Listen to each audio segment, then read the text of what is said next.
Sports. It's who we are. It's what we do. It's how we roll. It's wins and losses, highs and lows. It's effort, respect, and dedication. The High School Sports Beat. Sports. It's who we are.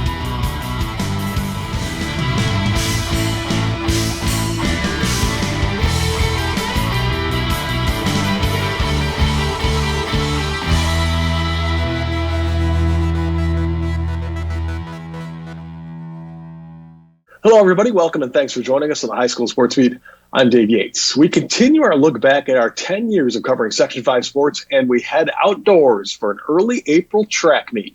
Here's Bill Pucko. Which brings us to Webster Thomas High School, but really it could be anywhere, for a track meet. A dual meet between the Titans and Rush Henrietta. These two teams poured almost 300 athletes onto the field, competing in 16 events, boys and girls, varsity and JV. And that's the beauty of the sport. There's a place on the team for anyone willing to put in the work, and an event for almost everyone. I did soccer, basketball, softball, but track is my main sport, and I love running and I love jumping. So it was mainly track and my past schools didn't have it. So once I came to Rush Henrietta, I was like, okay, I'm definitely going to be in the track team. Newman will continue her track career at college next year. Most of these athletes won't. Webster's Maria Boris is all over the field, simultaneously competing in the long, triple, and high jump, but she's really a volleyball player. All the jumping events, they really strengthen your muscles and keep everything in shape for volleyball. And you're smiling all the time. I mean, does this an indicate you really love being out here? I do. It's so much fun to be with friends and hang out outside when it's nice. Track and field is the great safety net for high school athletes. There are no cuts. Wins and losses matter, some, but success means different things to different people. Do you enjoy when you have a kid that's, like you said, getting better, but is never going to be really good at it? That's really the joy of coaching. That's really what I think as coaches we love the most, is the fact that you might get a kid that comes out and he or she can't even run a lap on the track, but maybe by the end of the season they're running a 400 or even a mile. RH senior Justin Briggs is a pentathlete. Tell me about what you get out of it, coming out here every day and then competing and all. Meeting new people, you become a family eventually. It's the best part about it. I mean, you're competing against other people that can beat you, and the motivation and stuff like that. And then it makes you a better person too. Over in the pole vault pit, Abby Lee was scoring a personal best, clearing 9 feet 6 inches, just 1 inch off the Thomas School record, which she intends to get later this season. She's been at it for 4 years now. I was terrified. I remember my coach just telling me, you can do it, you're athletic enough. We didn't go over an actual bar, we were going over bungees in practice. So my first meet was going over a bar, and I was like, oh my God, I'm so scared. And she was like, you can do this, and you really just have to believe in yourself. My coach believed in me, so I was like, okay, well, if an adult's believing in me, I can do it. And then I got over it. Didn't get over the second height, but first one was good enough for me for my first meet. How soon were you hooked? First meet, definitely. When all is said and done, you take from sports roughly what you put in. It isn't any more true than it is here. That doesn't necessarily mean first place finishes and school records. I get a sense of, I feel like I've done something, I've accomplished something, and it just makes me feel better about myself. I'm fit, and I pushed myself, and I know I put all my effort into it. And it's a nice reward knowing that I did that.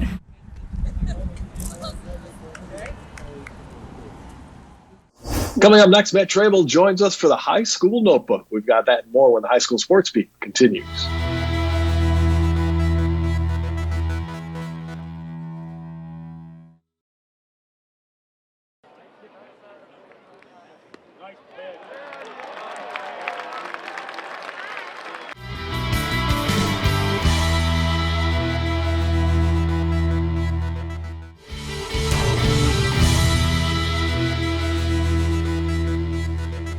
Hello, everybody, and welcome back once again to High School Sports Beat. I'm Dave Yates. It is time now for the High School Notebook, and that means it is time for Matt Trabold to join. Matt, thanks so much for joining us once again.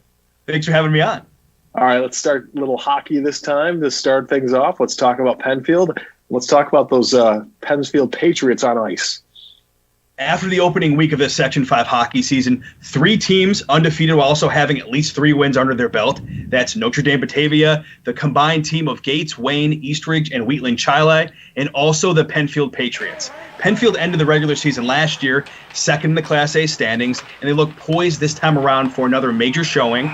The top trio of scorers from the squad a season ago are back this go-around in forwards Nathan Sobko, Chris Smith, and Jake Fox. I was watching pregame before their season opener versus another big dog in the area for hockey in Webster Thomas, and wasn't all the stick skills of a lot of the guys, but especially Sean Smith. He was doing some Michigan stick handling. I don't know if you know that. It's where he kind of the sticky puck on the end of the stick. He wasn't scoring it per se, but he was doing all the tricks. Then he scored versus Thomas in that game, as did Cole Patton in crazy fashion from all the way out by the team bench. Big-time long-range goal there. A special result in that one with a 7-2 win against the Titans. The Patriots' first matchup of Week 2, they did fall to defending sectional champ Victor, but don't be surprised if those two, with the Blue Devils, enter sectionals again as the top 2 seeds. Big-time teams. All right, let's change gears a little bit right now. Let's talk about some girls basketball, and let's talk about the Bombers in East Rochester. Yes, those Bombers, East Rochester girls basketball, that team had quite a first week of the season, playing in 4 games and picking up a win in each of those 4 ball games. This is shaping up to be an improved season from the 2019-2021, where ER ended with a record around 500 at 12-10. The Bombers have already shown that they can win big, with 3 of their opening week victories being by at least 20 points, had one in the 30s as well on senior night, and they have shown they can come out victorious in the nail-biters, like a 2-point win against Livonia. Marquee scheduled matchup on February 20th for the C1 school against AA powerhouse Mercy, a much bigger school. Win or loss, that's important. Senior captain Zoe Zoots began her senior campaign with 4 double-doubles in the first 4 games. Big-time post moves from her. Fellow 5'11" player Lily Funk, a sophomore. She has also proven to be productive and reliable. We're also seeing a breakout season from perimeter marksman freshman Zariah Eldriggs, including with her on-ball defense. Let's talk about boys basketball now, and a defending sectional champion coming back with some big losses, and that would be the Eastridge Lancers. Yeah, you mentioned the ship. One of the top stories of last Section 5 boys basketball was Eastridge, who ended up beating crosstown foe Irondequoit in the Class A1 sectional final for their first boys hoop sectional title since 1964. Obviously huge there. Graduated from that group, though, is one of the top few players in the section in the sport in recent memory, Tony Arnold, as well as other key pieces, a lot of them that had a big role in this team. Jalen Rose Hanna, Jalen Young, Percy Robinson, Paxton Reed, Sharon Davis, a big football guy as well, among others. The one returning player that received a lot of minutes last year is Michael Miller, the top options alongside him. 6'6" junior point forward Saquon Wester, plus 5'10" sophomore Emmanuel Lieutenant, who plays his grassroots ball with the illustrious Albany City Rocks. I've heard he is already getting D1 interest from Wyoming, Portland State, Wagner. Also keep an eye out for David Holmes Jr., Evan Brown, Emmanuel Torres, a lot of good young names coming out, a lot of new names really for that top rotation. It is such a refreshing sight to see how much fun this new Lancers group has playing together. All right. Matt, as always, great stuff. Thanks so much for joining us. We'll see you again next week. Thanks for having me on. All right, we're back with more of the High School Sports Feed right after this.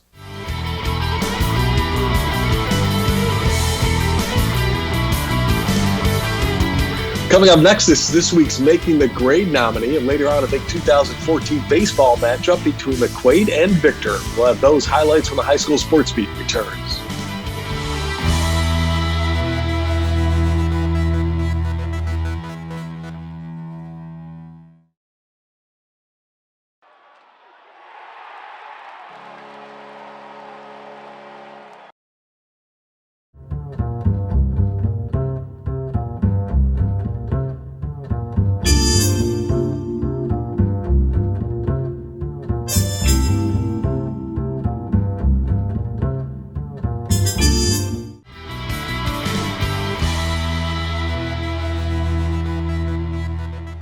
Welcome back, and thanks for watching the High School Sports Beat.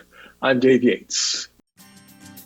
Making the grade this week is Churchville Chili senior Molly Morano. For the last 4 years, Molly has been a part of the Saints swim and dive teams. earning the team's Scholar Athlete Award in 2019.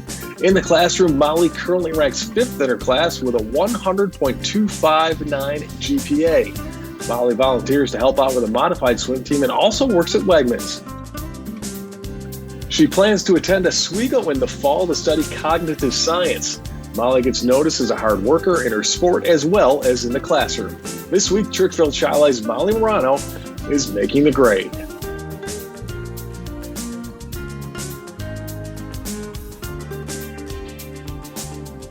If you have a student in mind for our Making the Grade segment, we want your nominations.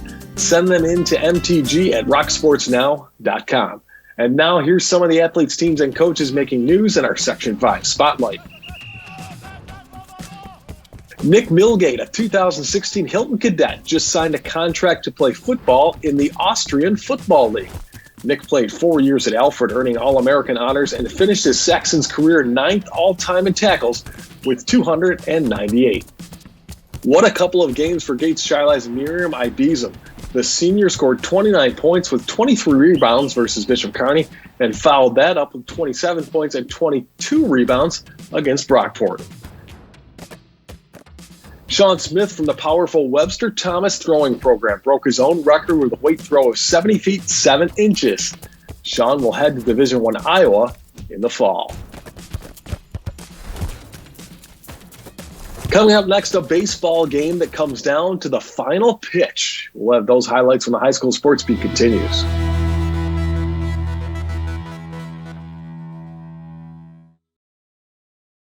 Came now to Eichel. He floated one. Score!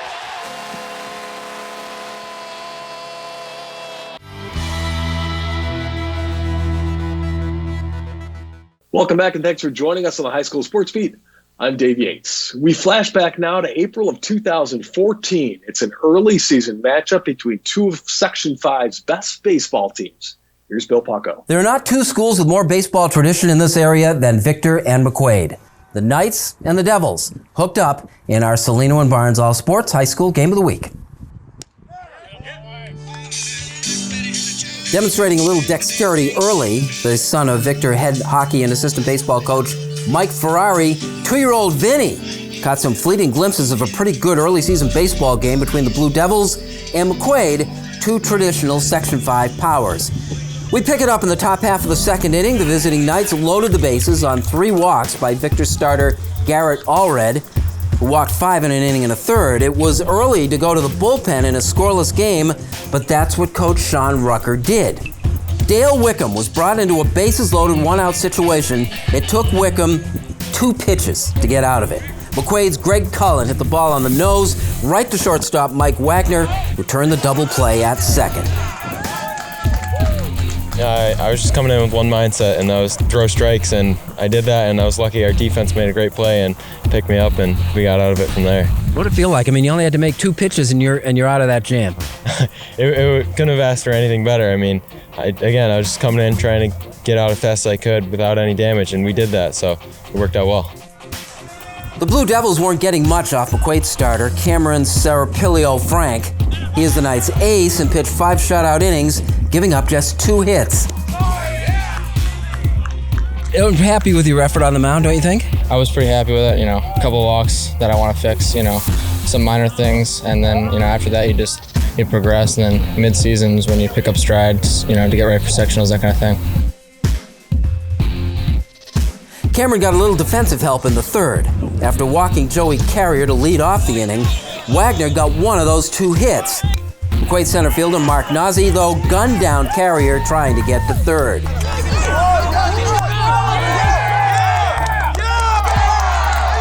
It was a hit and run. The guy was going from first, so ball came out to center field and dropped, bobbled it a little bit, and then threw it to third, got the out.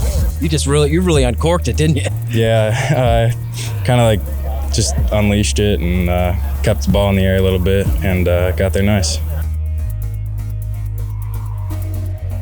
It was still scoreless. The Knights lost an opportunity in the fourth when Greg Cullen was picked off first base by Wickham.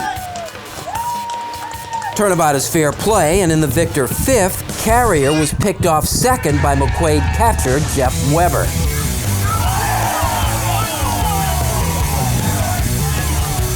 Weber earned Defensive Play of the Game honors an inning later. Jeff made a bare-hand catch behind the plate on Victor's John Clemens. The game went to the 7th inning, scoreless still.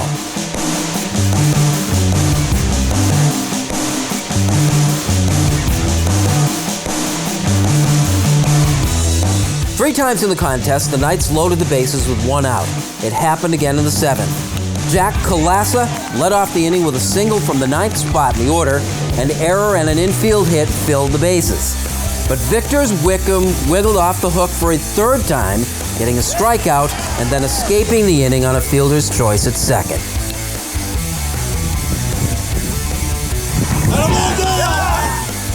The guys had a ton of opportunities, but just got to come up with a big hit in the right situation, and we'll get there. In the bottom half of the 7th, Carrier led off with a double. Victor was in business. It was just a fastball down the middle. I knew I had to get on base somehow, and it was a good pitch to do it. So it came off the bat well, and I knew I was gonna do my job.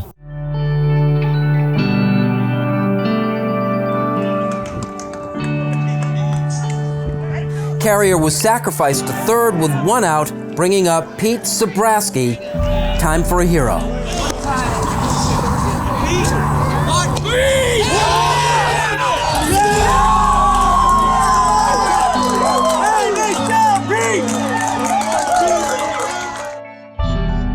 We had a little delay, and Coach Rucker talked to me about the play, and he said, if you feel confident laying down the squeeze, do it. And I said, yeah, I think I can get it down, and I executed. It worked out.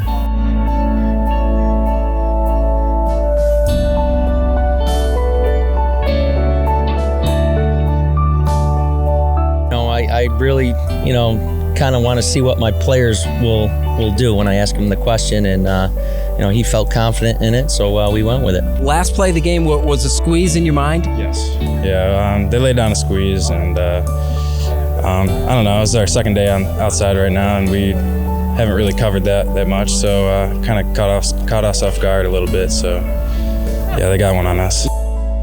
Odds are they'll see each other again. McQuaid beat Victor last year in the regular season. The Devils claimed their semifinal tournament game, but this was a good one. What a fantastic game. Both sides played well, some great plays. Both teams got into some jams and got themselves out of jams, and it was just a lot of fun to be a part of it, and got to argue with the umpire a little bit, so it was a good game.